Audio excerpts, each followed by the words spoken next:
Ladies and gentlemen, welcome to the dinoduderocket YouTube channel, and this is without a doubt the most important video I have ever made.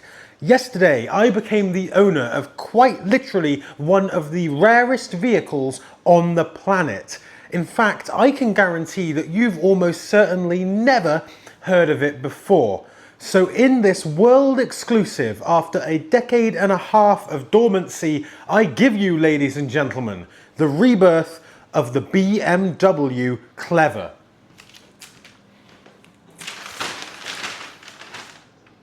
That worked quite well, didn't it? A long time ago, BMW teamed up with the University of Bath to create this, a three-wheeled leaning vehicle a lot like the Carver that they called a compact low-emission vehicle for urban transport, more simply known as Clever. The prototype was officially completed on the 21st of April 2006. They built 5 of these things, with the goal essentially being to provide safety and comfort of a car, but with the maneuverability and ability to split lanes of a motorcycle.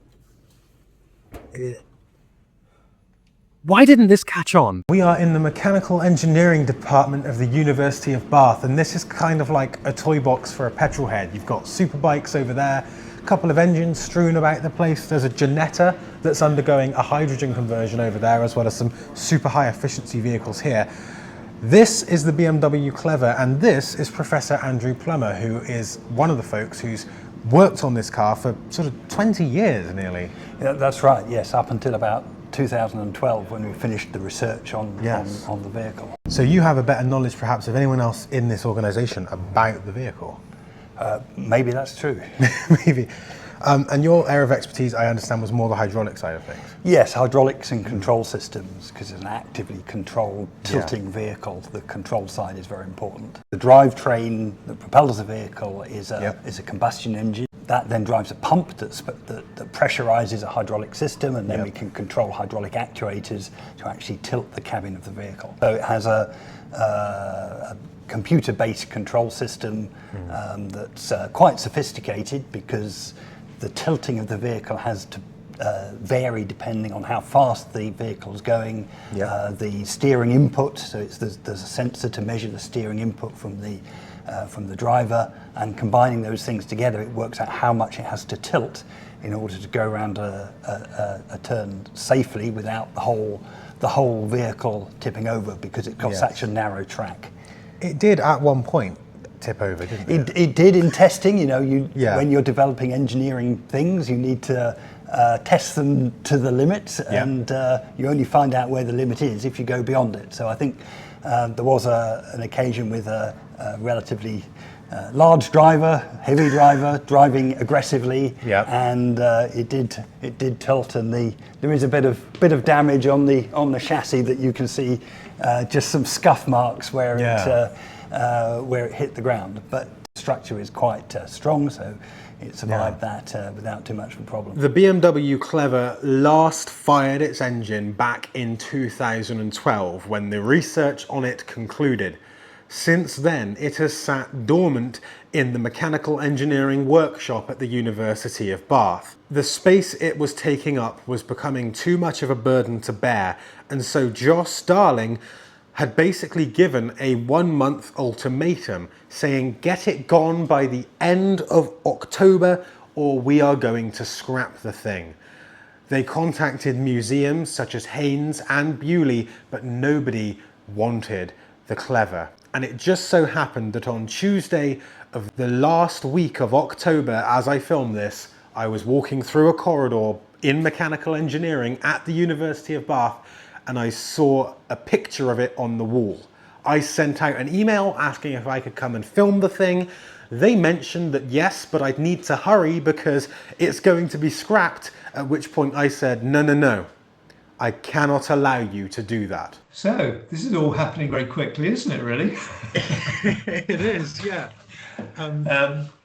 But I mean, that's fine. That's absolutely ideal, actually. It's sort of in the nick of time, because Clever's future was very much in doubt, let's say. It was very much due for the skip in, I say days, certainly weeks, actually, because we're under pressure to move it out of the lab because it's needed for undergraduate stuff. It is such a crazy coincidence that, it's been there, not run for at least 10 years. Yeah, And I right. sent Yeah, the okay. email only to find out, oh yeah, of all the days that have passed since it was last Absolutely. run. Yeah. No, I mean, it's a real sort of lucky break or coincidence, really. It is. Yeah. Now, getting the vehicle loaded up onto the back of the lorry was a lot harder than it looks because it was too narrow to fit on the wider track. So he brought a piece of wood with him to put the car on, and then the piece of wood wasn't quite long enough to accommodate the vehicle. So we had to roll it back onto the actual frame of the lorry in between, and then sort of ratchet strap it down and hope for the best. The vehicle stayed intact the whole way and made it to its new home without an issue. Hats off to the towing guy, AJ Towing and Removals, I think it was called. Yeah, he was very, very good and did a very good price. And thanks to my friend Corey for helping us load the vehicle up. And in total, there were 5 Clevers made, of which 3 were crash tested. We've got one, and BMW have got the other. And I don't know what BMW have done with theirs, let's say.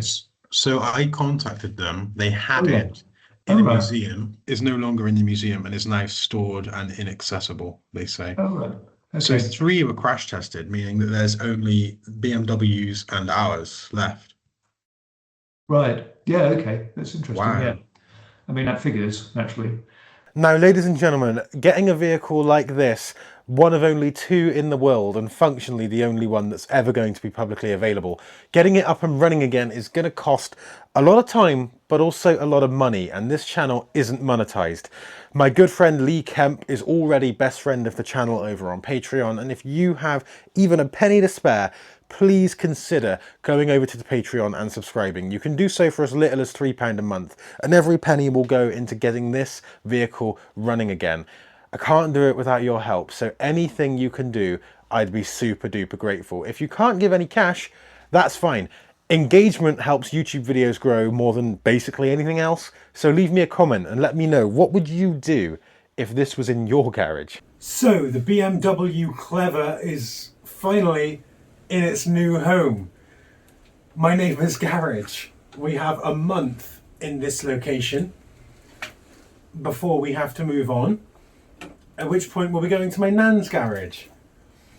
This is a month to diagnose and figure out what needs doing. Sitting here in the driver's seat, you have all your controls. The steering wheel is actually really rather nice and ergonomic. Here's all the lights and such. We're going to try and get that ignition light going next time. I wonder if we'll have any luck.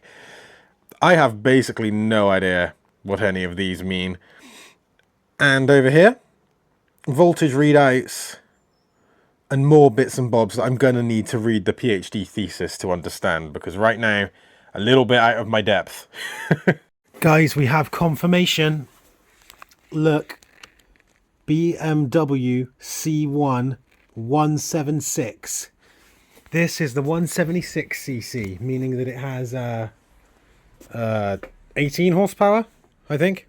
Now this actually does have a fire suppression system, and there is the control for it. Now I don't know if it works, but should we find out? Should we find out? No. Hopefully we never have to find out. The hydraulic system is an entirely different kettle of fish. First priority, to get it running again, even though it's been at least 13 years since it last turned on. We will make our first steps towards this goal on Sunday, when my best friend Connor and my uncle come down to have a look. In the next episode, I will be going through the crash test footage on this car, as well as having more conversations with Andrew and Joss, and showing you even more intricate details about how each of the components on this vehicle works. Plus, we'll be trying to get the thing started. You have to come along and see, so please hit subscribe, and while you wait for that next episode, there's a bunch of other cool stuff on my channel as well that I really hope you'll enjoy, so have a look. And if you watch it, it supports the project, and that's what really matters. What have I gotten myself into? What have I done? Oh.